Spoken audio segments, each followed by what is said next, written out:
Thank you, Mr. Chairman. St. Louis and I are here today because we understand the simple concept of cause and effect. We understand that when pharmaceutical giants like Purdue Pharma make their fortunes by getting people addicted to opioids, someone pays the price. We understand that when corporate governance failures lead to the collapse of banks and Fortune 500 companies alike, someone pays the price.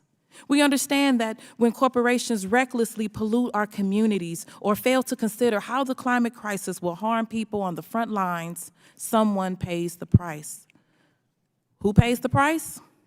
Our constituents.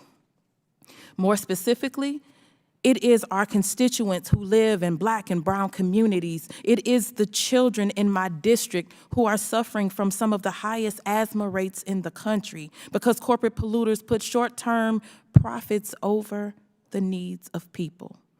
It is the families in East Palestine who paid the price when they had to flee their homes because railroad companies cut corner after corner, inevitably leading to adverse health outcomes and environmental ruin. It is our workers who entrust their livelihoods and their earnings with their employers, only to have those employers go bankrupt after years of mismanagement and self-dealing. It is our constituents who will pay the price with their retirement funds and investments if Republicans succeed in their attempts to restrict the public's access to data. Environmental, social, and governance elements, commonly known as ESG factors, have material and defining benefits on companies' bottom lines.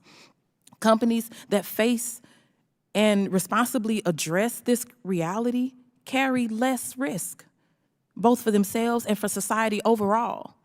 Companies that deny this reality and pretend their actions don't have consequences are not only delusional, they are dangerous.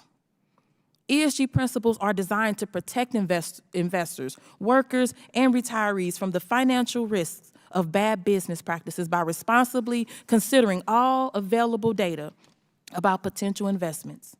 Responsible investing depends on ESG data to facilitate prudent planning for long-term challenges. That's why Democrats are working to protect access to this data so that financial professionals and the public are free to make responsible and economically beneficial investment choices. For example, under the Biden-Harris administration, the Department of Labor finalized a rule reversing a Trump-era regulation that prevented retirement plan fiduciaries from considering ESG data when seeking to maximize investment returns for plan participants. The Securities and Exchange Commission is also working on rulemakings to require publicly traded companies to disclose climate risk information and make ESG disclosures more standardized, more consistent, and more reliable. The MAGA insurrectionist Republicans' political crusade against responsible investing is an attempt to manufacture a culture war and protect corporate special interests, all at the expense of taxpayers and their savings. For example, in 2021, Texas barred municipalities from contracting with banks that have ESG policies regarding fossil fuel and firearms companies. The move cost taxpayers an additional $300 to $500 million in interest in the first 8 months alone. The vast majority of the public, Democrats and Republicans alike, oppose government efforts to restrict responsible investing. They understand that investments have better returns when financial professionals are free to consider all data, including environmental, social, and governance risks and opportunities.